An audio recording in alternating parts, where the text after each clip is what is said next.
উনি যেটা বলেছেন, দেখুন আমরা মৌলানা ভাসানীর ধারায় একটা গণমানুষের রাজনৈতিক দল গড়ে তোলার চেষ্টা করছি।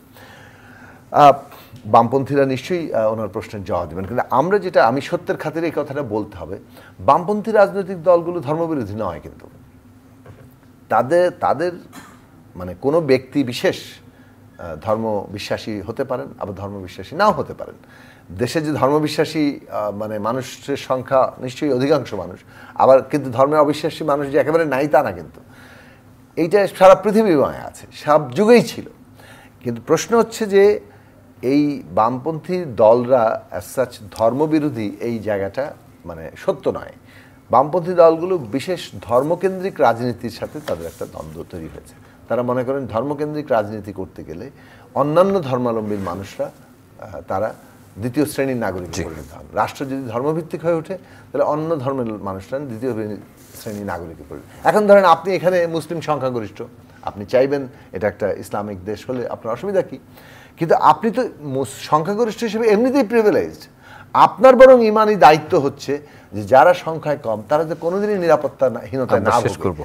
আমি লাস্ট বাক্য বলি, ধরেন উল্টো দিক থেকে আপনি তাকান, ভারতে যখন মুসলিমরা সংখ্যালঘিষ্ঠ, ওইখানে যদি একটা বিজেপি যখন হিন্দুত্ববাদী রাষ্ট্র বানাতে চায়, সেখানকার মুসলিম সম্প্রদায় কিংবা অন্যান্য ধর্মীয় যারা সংখ্যায় কম, অন্যান্য জাতির মানুষ, তারা কিন্তু সব আতঙ্কে থাকে এবং তারা সেটা বিরোধিতা করে। কাজে ওই জায়গাটায় আমাদের ন্যায্য জায়গাটা হচ্ছে রাষ্ট্রের ইনসাফ কায়েম করা।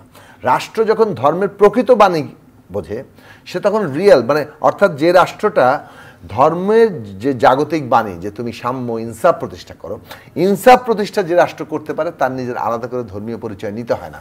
কিন্তু যে রাষ্ট্র ইনসাফ প্রতিষ্ঠা করতে পারে না, তার নিজের এই অভাবটাকে ধর্মীয় আলখেল্লা দিয়ে পূরণ করে, যেটা আমাদের দেশের জেনারেল এরশাদ করেছিলেন। তিনি এমন কোনো মস্ত বড় ইনসাফের কায়েম করতে যান নাই। তিনি কি ধর্ম প্রতিষ্ঠা করেছেন আমরা সবাই দেখেছি, কিন্তু উনি যে পুরোপুরি রাজনীতির প্রয়োজন এটা করেছিলেন, এবং তখন যে এই সমস্ত রাজনৈতিক দলগুলো বিরোধিতা করেছিল, আজকে যারা পরবর্তীকালে দেশ চালিয়েছে, সেটা খুব বাস্তব সত্য ব্যাপার। কারণ ওইটা উনি রাজনৈতিক উদ্দেশ্যে করেছিলেন, ধর্ম পালনের উদ্দেশ্য নয়। এইটাকে চিহ্নিত করা মানে কিন্তু ধর্মবিরোধিতা নয়।